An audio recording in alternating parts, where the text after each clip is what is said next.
If you want to grow microgreens, but you are not sure if you can do that in the winter, especially how much light they need, or if it's snowing outside, this video will make it super simple. And stick with me, because I'll tell you the one type of light that most beginners use that actually causes weak, leggy microgreens. Hey, I'm Connor Hubel, and I help people grow nutrient-packed microgreens right at home, even if you've got low light, limited space, zero gardening, or it's snowing or winter outside. So comment lights below and I'll share with you my indoor lighting cheat sheet for microgreens, including the exact setup I recommend for beginners. All right, let's break this down. Be sure to stay till the end of that video for that shocking trick that most beginners completely miss. So number one, can microgreens be grown in winter? I feel like a lot of people get confused with this because when you're gardening outside, you have to make sure the right temperatures, the right conditions are all available for you in order to grow those particular vegetables. And then you have seasonal varieties like squash or pumpkin that you can only grow certain times of year.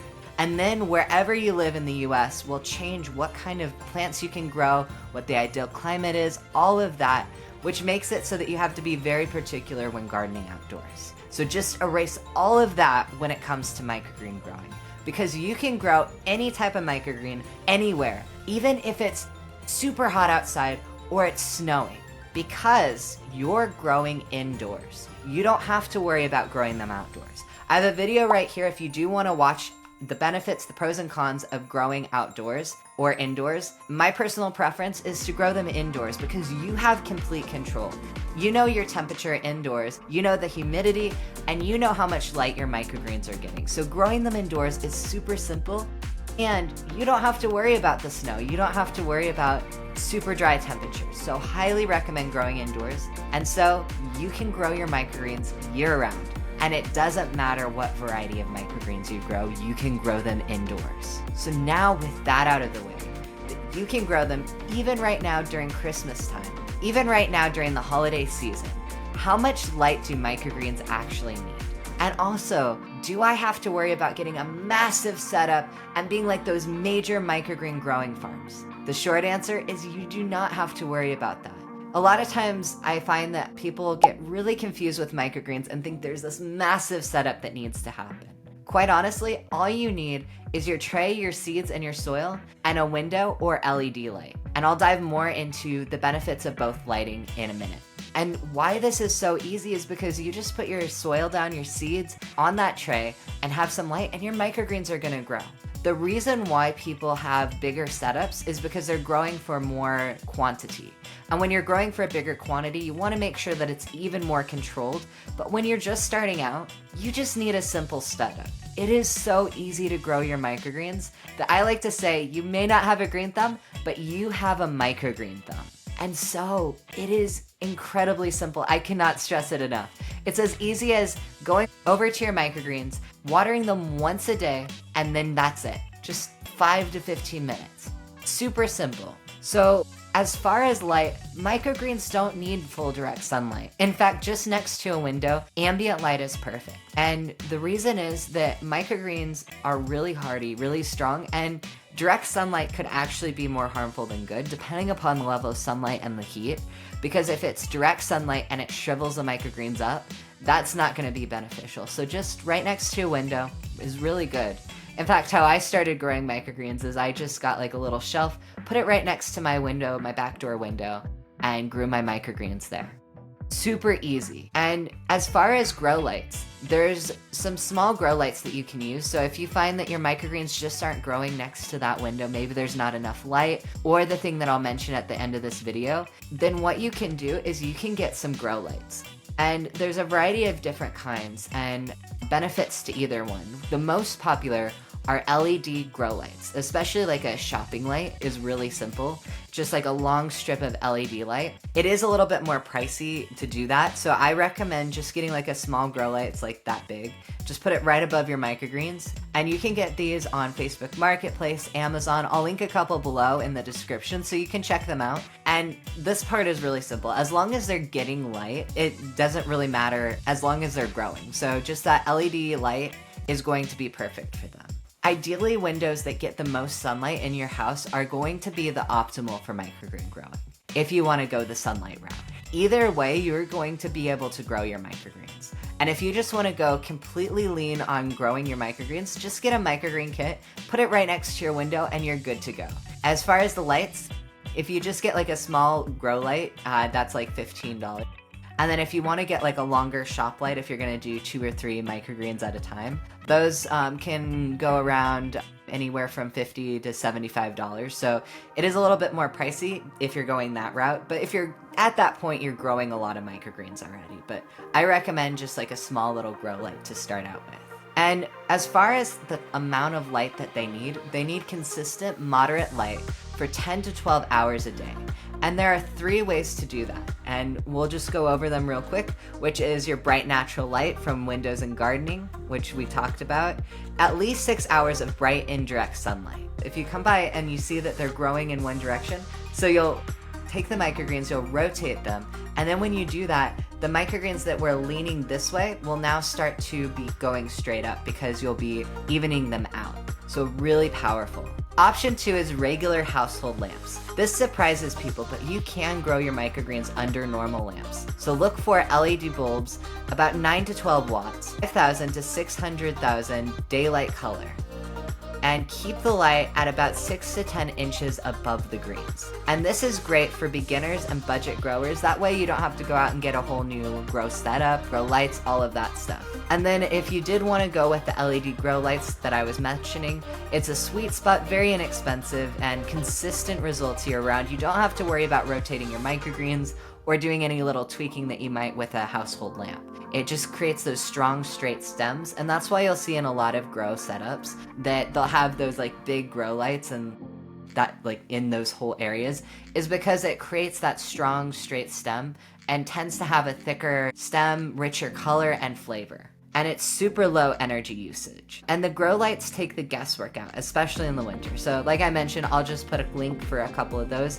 Check them out. I think I have like an affiliate thing, but it's not really gonna make a huge difference whether you go with mine or someone else's. So no worries with that. I just wanna give you some options because getting the right grow light is going to really help make a difference. Whether it's growing next to a window, that's a perfect light, or using your LED grow light. So if this is making microgreens feel doable, hit that like button. It helps more people discover indoor growing microgreens, and especially for those who are wanting to grow something in the winter. It's either super freezing and there's like snow and you're not able to grow your vegetables that you want to grow outside, or you want to get into microgreens, and this is a great start. Even though it's winter, you can still grow your microgreens right now. So now, signs your microgreens are getting too little light. This is really important because when you notice this, say you're using window light or you're using a light that you had at home, this will allow you to know if you need to get a grow light or if you need to do some alternate form of lighting. The first thing is they stretch very tall and very thin. And I want to preface this with, if you're noticing this, you might want to check how long you're keeping your microgreens in germination. The recommended time is about 3 to 4 days. If you notice that during germination, your microgreens are really tall and thin, that's not so much about the light, it's about your germination time. So if you're noticing consistently that it's tall and thin before you get your microgreens out of the light, then this is where you'll want to work. And so for those of you who have never grown microgreens, what I'm saying with germination is in the first 3 days of growing microgreens, you're gonna keep your microgreens in a cool, dark space. This signals to your plants that it's time to start growing. It's like putting your seed into the dirt and it's like dark and cool. And that's what we wanna do in the beginning. So during that time, they're gonna start to grow a little. They're gonna be in orange color, so they're not gonna be like your standard microgreen look. After day 3, you put them next to the window, next to your grow lights. That's when they're gonna start to get color from the sunlight or from the LED light. And at this point, if they weren't tall during germination, tall and thin, and they become tall and thin, that means that it is the light that you're looking at. And if you also notice that once you take your microgreens out of germination, if they continue to have yellow or pale leaves, this is a sign that the lighting is not doing what it needs to do, because plant's gonna look for some nutrients that the light gives it, whether it's the LED light or the sunlight. And if it's not getting it from that light, then it won't change color. And floppy stems, if you're noticing that your plants are drooping or they're just not as strong and thick as they usually are, then you're gonna wanna look at the lighting. And if you're noticing it in floppy stems specifically, there's another thing you want to look at, and that is the watering. How much water are you using? Because this can also be a sign that you're not watering your microgreens enough. So check out this video on how to make sure you're watering your microgreens properly. If you're using a grow medium called coco coir, which is what we use in our kits, dry coco coir and moist coco coir. The dry coco coir will be a dark brown, whereas the moist will be a darker brown. And you want to keep it in that darker brown color. If it starts to change to that light brown, then you will want to add more water. And it's super simple to add more water. I talk about it more in that video that I mentioned. So if it's not the watering and you're having those floppy stems, then it very well could be the lighting. And then if it's leaning super hard toward the window, so much so that it's starting to get that thin look, then it might be time to use a grow light. And the reason is that it's really reaching. You'll still get the benefits of the microgreens, but they won't look as pretty and uniform. And a lot of times when they're leaning super hard, then you'll get like very thin, tiny leaves. And if you want to add it to a dish or you want to make it present really nicely, then this is when you'll want to add that grow light. So if they are leaning super hard and you're noticing that it's very thin and leggy, that's when it's up to you if you want to make it more, whether you want to use a grow light or move it closer to the window. This part is personal preference in terms of, do you want it to look nice or do you want it to look thinner?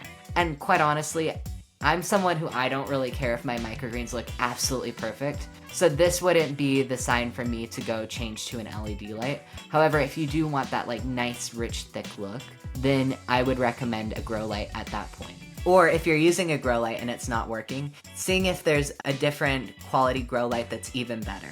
And then weak flavor. If you're noticing that you're not getting that full, rich microgreen taste from your microgreens, it could be that it's not getting the right amount of sunlight, whether it's from the LED light or whether it's from the sun. Sometimes the nutrients the microgreens get from the light, if it's not getting them, will change the flavor of your microgreens. So that weak flavor very well could be that it's not getting the amount of light that it needs. So really important. So these are the classic signs that you might want to change where you're putting your microgreens, maybe next to a different window that gets more sun, or go with an LED light or a grow light that's even better. And signs that they're getting enough light. So we talked about what they're not getting. So what are they getting to make sure that they have the right amount of light? So these are all the good signs that your light is perfect. So short, strong stems. And this is really important to know when you're growing microgreens. A majority of microgreens look very similar. So like your broccoli, your kale, your collards, all of those look so similar. But when you're growing like a sunflower and pea, the short, strong stem, it's gonna look different. If you've been growing broccoli and kale and you go to pea microgreens and you're like, wait, this is so much longer, that is normal. So make sure that you're comparing to what a healthy, normal version of that microgreen looks like. On average, it's gonna look very similar. So you're gonna wanna look for short, strong stems. For your average microgreen of like broccoli, kale, they're like that big and they have those nice wide leaves. I'll show a picture right here. And if you're doing more of like peas or sunflower or something that's different from your typical microgreen, do some research on what those look like. I don't have time to cover it in this video in particular. If that's interesting to you, put a comment down below and I can go even more in depth in making sure that your microgreens have that strong light. And so with this, another thing for pea microgreens and really all your other microgreens, if you're using nutrients to grow your microgreens even stronger, which some microgreens farms do, there's pros and cons to both, then this can make your microgreens even taller, and that's normal. When it's expected and it's a part of the growing process, totally makes sense. But if you're not using any kind of extra nutrients that are causing this, then you want to make sure that they're at an average normal rate, which our microgreen kits, we just use what nature provides. Personally, I feel like that's even better. And there's other people who love to use the extra nutrients and really get into the chemistry with microgreens. And I love diving into that even further. For people who are just starting out, I like to keep it simple. Make it easy to grow, make it easy to enjoy. And then once you get the hang of growing your microgreens, dive into the nutrients you can add into your microgreens and really decide for yourself, do I like adding those nutrients or do I like keeping it simple? Because they both have their benefits in their own ways. And you don't need to add the nutrients, it's just an extra benefit, an extra bonus that you can add to your microgreens. So another thing is dark, vibrant leaves.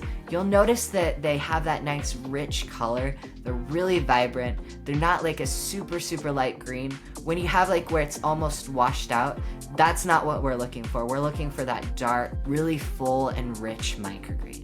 And I'll show you a couple of pictures right here so that you can really see what that looks like. And of course, like I mentioned, depending upon the variety, the richness and the color is gonna look a little different.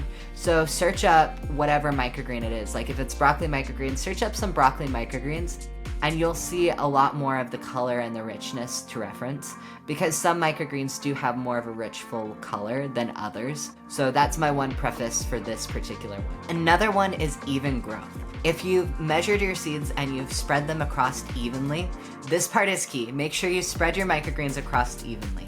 If you've done that and you see that you have the even growth, this is a highly good sign that your microgreens are really rich and they're really full and they're growing evenly. And when you have this, then you know that your microgreens are doing really well and the light is doing really good for you. Rich flavor. When you can really taste that microgreen feel in your microgreens, you know that you have the right amount of light because the microgreens are getting the nutrients that they need from the sun or from your grow light. So really nice to have that rich flavor. And then something that can really help this whole process is having sturdy grow trays. We like to have a 2-tier tray, which you lift the 2 trays up, put a cup of water in and put that back down, because that way you reduce your risk of mold and reduce any other challenges that could cause your microgreens to be weak, leggy, or any other challenges like that. So using a sturdy tray really makes a difference, especially when you're using your window, because you want to make sure that the microgreens are getting consistent sunlight across the whole tray. And aim for light directly above the tray. Close but not too hot. This is really important when you're growing next to your window, is you want to have the light at ideally kind of like upward and down. So like where it's like, if this is the microgreen tray, where it's hitting that microgreen and it's ideally kind of up and down, you want to get that sunlight really directly onto the microgreen. This is also important for your grow lights, and you want to make sure that your grow lights are directly above and they're close enough, but they're not too close that they heat up your microgreens and then they all shrivel up. So you want to aim for that light directly above your microgreen. And now for that secret tip on the most common mistake that I told you about. The most common mistake is leaving your lights too far away. When your light is weak or distant, microgreens have to really stretch to find it. And if you keep your light too close, like and you want to have it about 6 to 10 inches away, then you'll see a huge difference. So if you want more simple indoor growing tips like this, hit subscribe and tap the bell so you don't miss our next videos. And if you want an easy way to start growing your microgreens in the wintertime or gifting them to someone who's really hard to shop for, I put together a limited edition holiday microgreen box that includes the best varieties for winter and indoor growing. It's beginner friendly, ships fast, and only available for a short time. And the first 200 people are the only people who will get this deal. It's in the link below, so just click it, order your microgreens, and have them ready to go for Christmas time. And if you're wondering which microgreens are best for winter, I've got a whole video showing which microgreens are best for the winter time. There are some specific varieties that do even better in the cold seasons. And if you have any other variety, you can still grow them indoors. So watch that video next, and I'll see you over there.